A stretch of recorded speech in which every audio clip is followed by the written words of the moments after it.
And these are these moments where I really wish that I had taken more psychology classes. Hi. If I'm elected, you won't lose one plant. You'll have plants coming into this country. You're going to have jobs again. You won't lose one plant, I promise you. Unbelievable. Yet tell the people at Lordstown that. But I meet with Putin and they make a big deal. Anybody could have listened to that meeting. That meeting is open for grabs. You know, the whole Russia thing, it's a hoax. Open for grabs? You know what he has made open for grabs? The United States of America. And he's selling us out. He's selling out our system of justice, not to mention that he has sold out working people and sold out our values. It's fascinating. If it weren't so troubling, it would be really incredibly fascinating. And these are these moments where I really wish that I had taken more psychology classes. The typical family of four earning $75,000 will see an income tax cut of more than $2,000. The numbers will speak.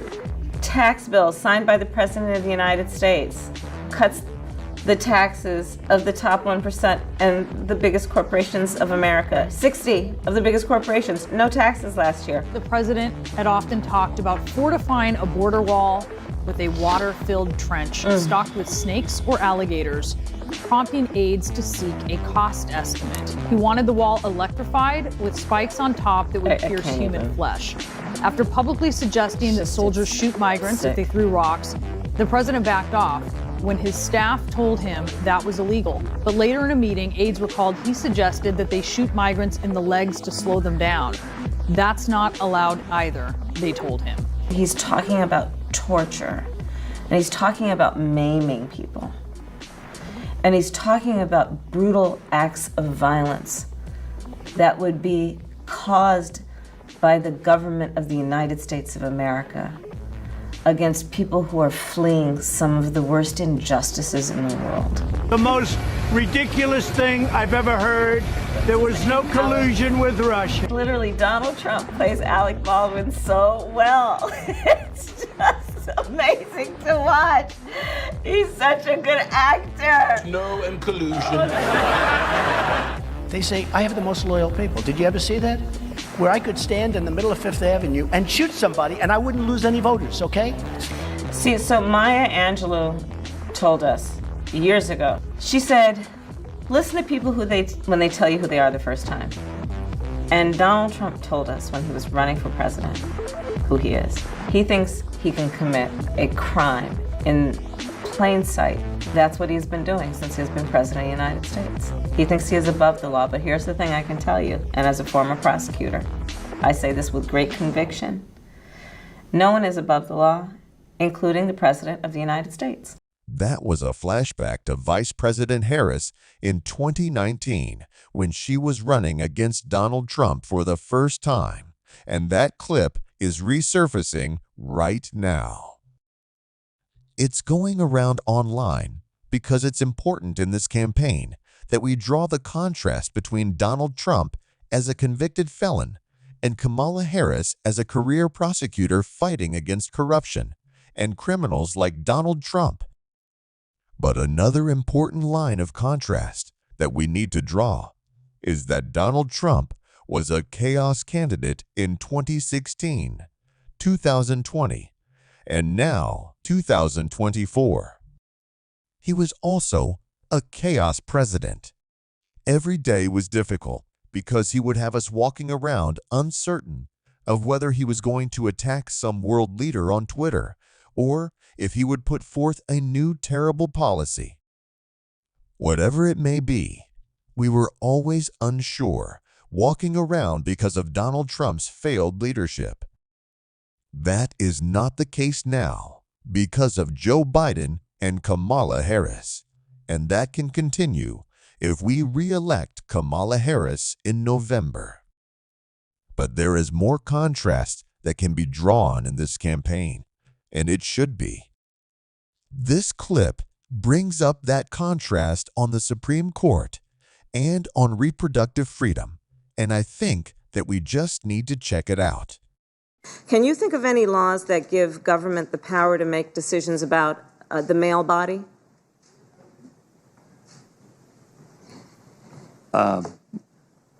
I'm happy to answer a more specific question, but Male versus female. there are medical procedures. Okay? That the government has the power to make a decision about a man's body. I thought you were asking about medical procedures No, that are unique to men. I'll repeat the question. Can you think of any laws that give the government the power to make decisions about the male body? I'm not thinking of any right now, Senator. Senator, I love that clip so much. And it's one of the more famous clips of Vice President Kamala Harris, and for a good reason, grilling Brett Kavanaugh on precedent that he would go on to overturn with Roe v. Wade. He was only able to do so because of Donald Trump.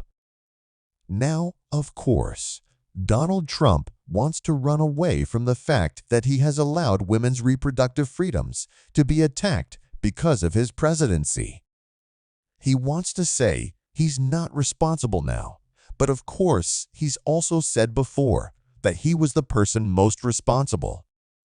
So it's this funny dynamic where we have to not believe Donald Trump and at the same time believe Donald Trump. When Donald Trump says the most destructive things about himself, those are the most true things. Those are the only times he ever speaks the truth. When he says he wants to be a dictator on day one, that's when we should trust Donald Trump.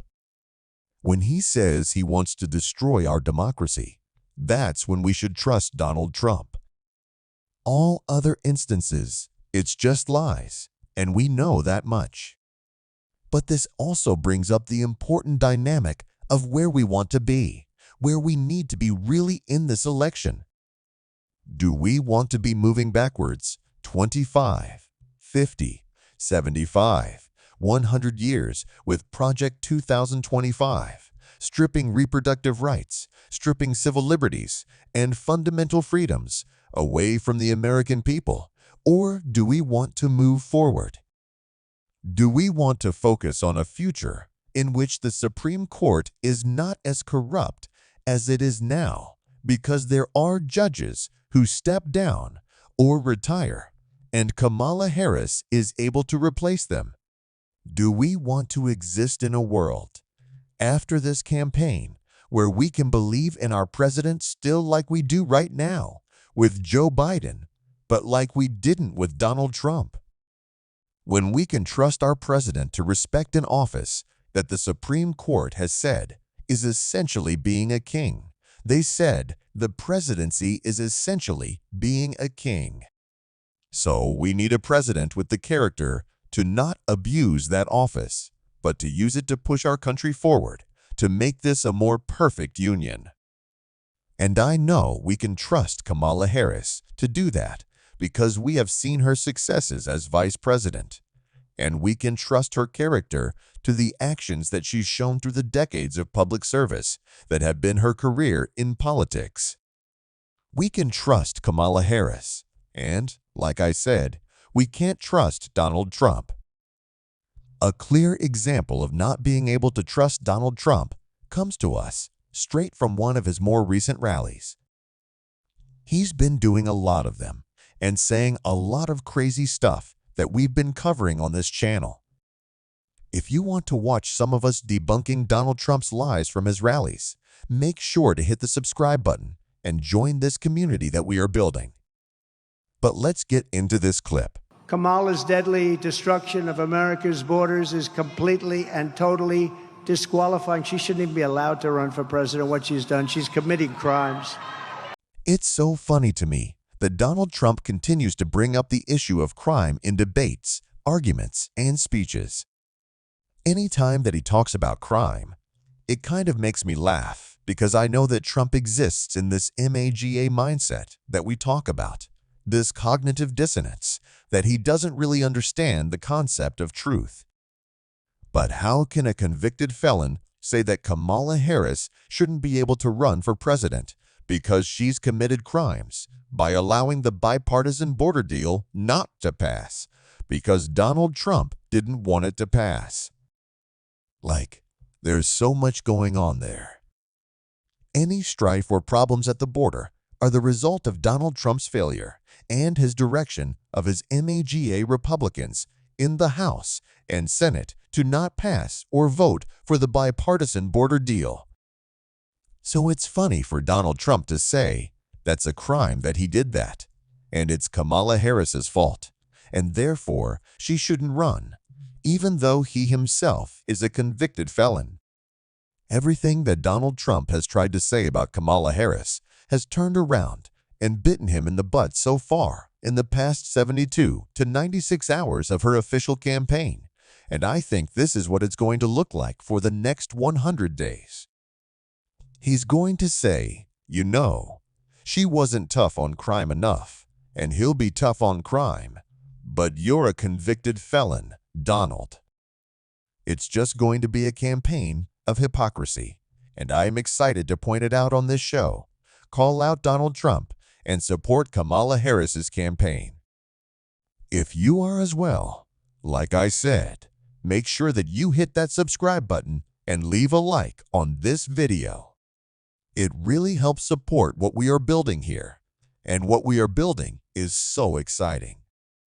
We just blew past 50,000 subscribers in 2 weeks. That is such an incredible accomplishment, and it is because of y'all. It is because of the community that we are building here. I am so grateful that I'm building it with all of y'all.